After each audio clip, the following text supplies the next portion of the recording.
یہ واقعہ امام محمد تقی علیہ السلام کا، یہ امام کا 9 برس کے ہیں کہ امام رضا کی شہادت ہوگی تو 7 برس کے تھے، 9 برس کے ہیں، بغداد میں اپنی والدہ کے پاس۔ اب مامون جو قاتل تھا 8ویں امام کا، مامون الرشید، ان کا بیٹا ہارون الرشید 7ویں امام کا قاتل، مامون 8ویں امام کا، اس نے کیا کیا تھا کہ اپنی بہن کی شادی کر دی تھی 8ویں امام سے تاکہ زہر دلوانے میں آسانی ہو، اور اپنی بیٹی کی شادی کی 9ویں امام سے، لیکن ابھی شادی سے پہلے کا سن لیجئے۔ تو یہ سکون نہیں ملتا تھا اسے، امام کے قاتل کو سکون نہیں ملتا، تو اب یہ بہت پریشان رہتا، طبیبوں سے، اپنے زمانے کے ڈاکٹروں سے کہا کیا کروں، نیند نہیں آتی، انہوں نے کہا تم شکار پہ چلے جاؤ، اس میں سکون ملتا ہے۔ کہا ٹھیک ہے، اپنی فوج سے کہا تیاری کرو شکار پہ جانا۔ جب بادشاہ جاتے ہیں، آپ نے دیکھا ہے جہو حشم کے ساتھ، بڑے اہتمام کے ساتھ گھر سے، اپنے محل سے نکلا، بغداد میں بہت بڑا محل ابھی بھی قلعہ ہے، تو باہر نکلا، اس کے سپاہیوں نے اعلان کیا بادشاہ سلامت، خلیفہ وقت عبداللہ مامون آ رہے ہیں، سب لوگ ادب میں ہٹ جائیں، راستے خالی کریں۔ سارے راستے خالی ہونے لگے، جب راستے خالی ہو رہے تھے بچے بھاگنے لگے، دیکھا کہ ایک بہت کم سن نوجوان بچہ گلی کے ساتھ کھڑا ہے، بھاگنے کے لیے تیار نہیں، چہرہ دیکھ کے محسوس ہوتا ہے کسی کرار کی نسل سے۔ مامون جیسے گزرنے لگا، گھوڑے، ہاتھی، بہت اونٹ وغیرہ، بہت بڑا لشکر تھا، اس نے دیکھا کہ سارے بچے بھاگ رہے ہیں، ایک بچہ بڑے اطمینان سے کھڑا، کہا رک جاؤ ذرا، اس لشکر کو روکو، مجھے اس بچے سے بات کرنی۔ تو ایک مرتبہ بچے سے مخاطب ہوا مامون اور کہنے لگا کہ برخوردار، سب بچے بھاگ رہے ہیں، آپ کیوں نہیں بھاگے؟ امام نے کہا 3 وجہ سے۔ امام نے کہا پہلی وجہ یہ ہے کہ میرے یہاں کھڑے ہونے سے تیرا راستہ نہیں رک رہا، اور دوسرے میں نے کوئی جرم نہیں کیا جو بھاگو، بے خطا فرار نہیں کرتے، مجرم بھاگتے ہیں، اور تیسری وجہ یہ ہے مجھے تجھ سے حسن ظن ہے، اچھی تیری طرف نیت رکھتا ہوں کہ تو معصومین کو نہیں مارتا ہوگا۔ پھر امام نے کہا کیا تو نے ایسا بھی کیا؟ پتہ نہیں ہے، یعنی امام نے اسے اشارہ دے دیا کہ مجھے پتا تو قاتل ہے، کہ میں حسن ظن رکھتا ہوں تو معصومین کو نہیں مارے گا، لیکن کیا تو نے ایسا کیا؟ ایک مرتبہ سے پسینے آنے لگے، کہا آپ کون ہیں؟ سمجھ گیا یہ عام بچہ نہیں ہے، کہا آپ کون ہیں؟ کہا انا محمد ابن علی۔ کہا کون سے علی؟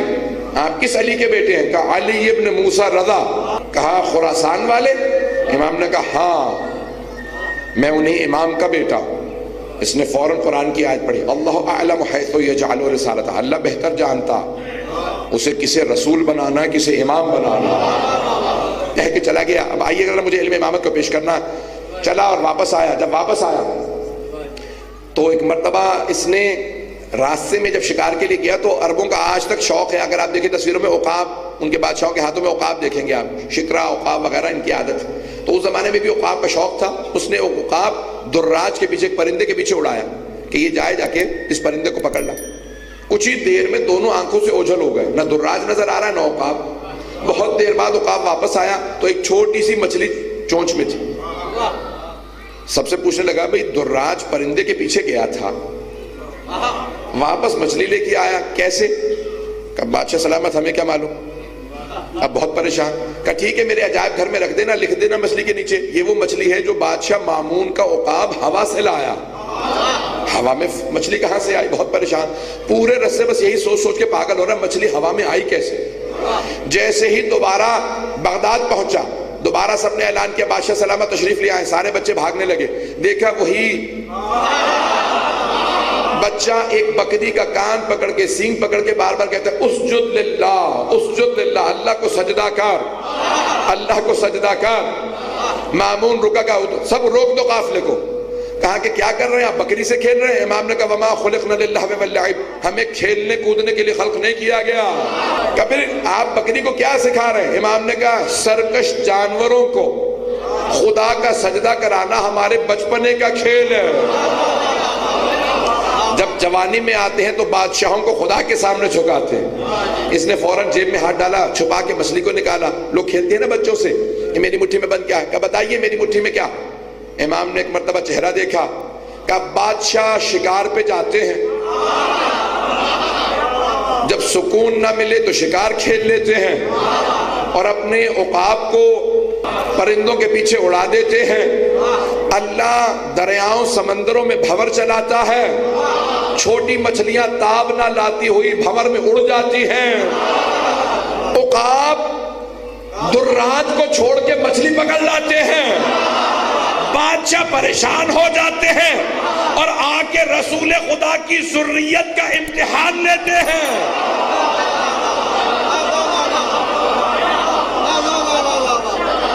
اس نے فوراً کہا کہ شادی کرو گا؟ نہیں، یہ عام بچہ نہیں۔ کہا نہیں، یہ عام بچہ ہے، بچہ ہے غریب ہے۔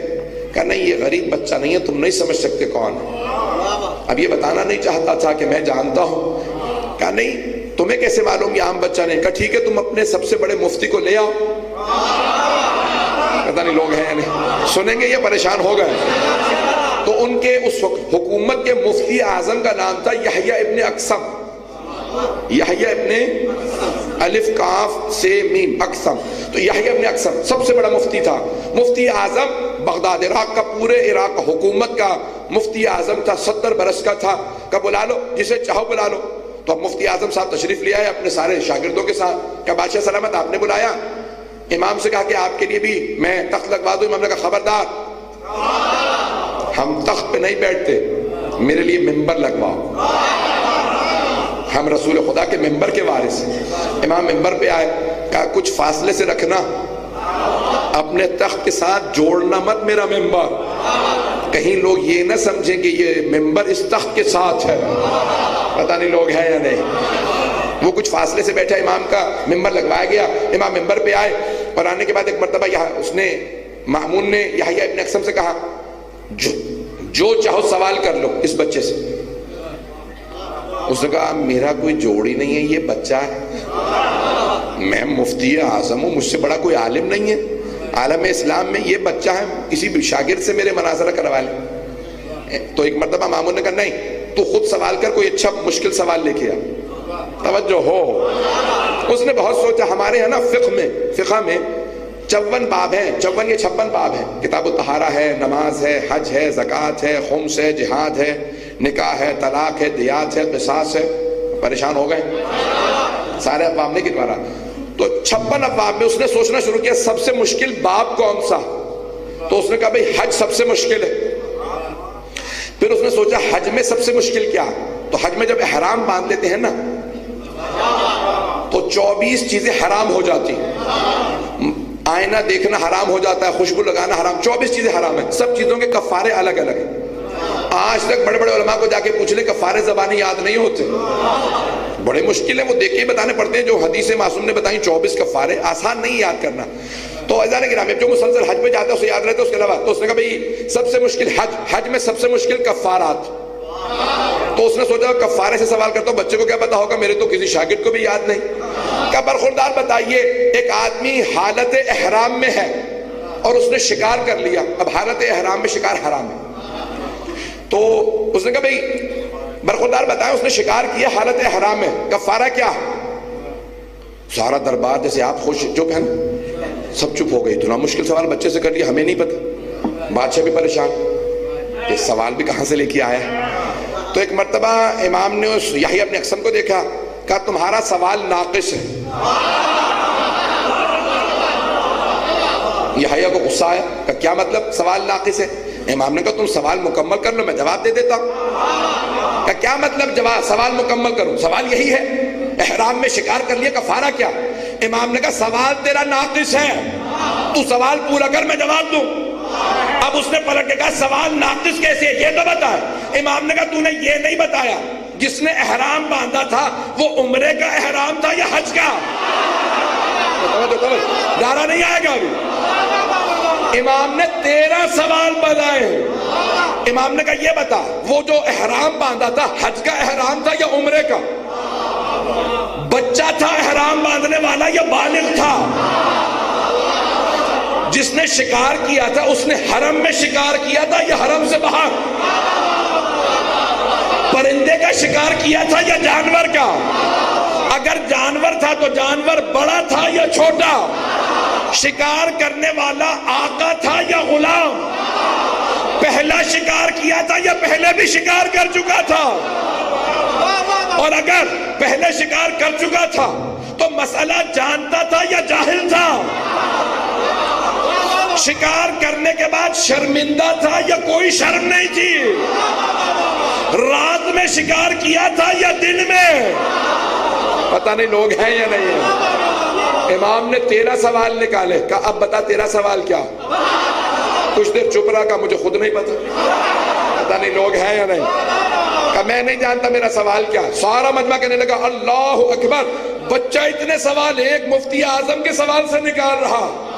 مامون نے خاموشی سے کہا فرزند رسول یہ تو مجھے بھی نہیں پتا تھا، بعد میں مجھے بھی سمجھائیے گا سب کے کفارے کیا ہیں۔ آج شیعہ سنی تمام علماء نے جو حج کے کفارات لکھے ہیں وہ ایک 9 برس کے امام سے پوچھ کے لکھے ہیں۔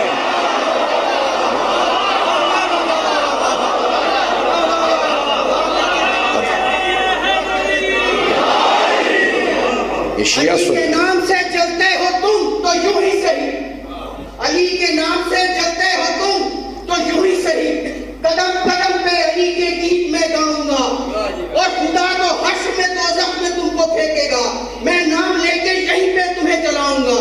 نعرہ حیدری! توجہ ہے نہیں جناب؟ کتنی باریکیاں ہیں صرف امام بتا سکتے ہیں۔ اب یحییٰ بہت پریشان ہوا کہ مجھے کچھ نہیں معلوم۔ امام نے کہا نہیں ابھی تو نے سوال کیا، اب میرے سوال کی باری ہے۔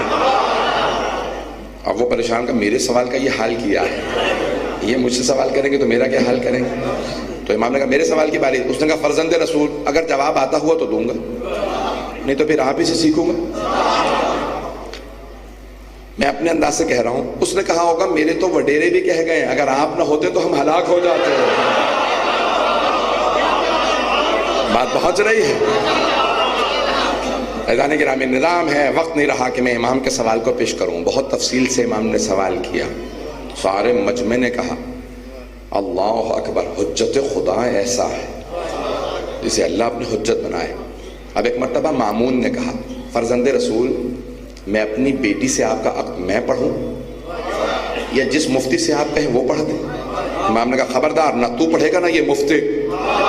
کہ تجھے نہیں پتا رسول خدا نے علی مرتضیٰ کا عقد پڑھا تھا؟ نہیں لوگ کہ حسن و حسین علیہ السلام کے علی مرتضیٰ علیہ السلام نے عقد پڑھے تھے، اور ہر امام اگر میرے بابا یہاں پہ ہوتے میرے بابا میرا عقد پڑھتے، لیکن اب کیونکہ میرے بابا جیسا کوئی اور نہیں ہے میں اپنا عقد خود پڑھوں گا۔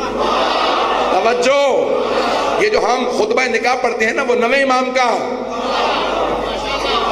1200 سال سے تمام علماء جو خطبہ پڑھ رہے ہیں وہ نویں امام علیہ السلام کا۔ میں ایک جملہ روک کے کہنا چاہتا ہوں، تو اب ہر امام نے بعد والے امام کا، رسول خدا نے جناب امیر کا حق پڑھا، اب سمجھیے جناب ابو طالب کا مقام کیا ہے؟ جو رسالت کا نکاح پڑھے وہ ابو طالب ہے۔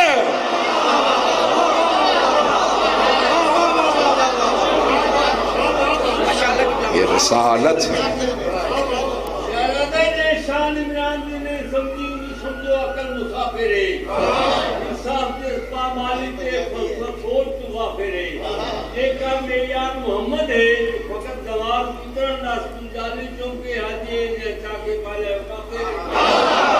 سبحان اللہ، سمجھ میں بھی لیتا ہوں۔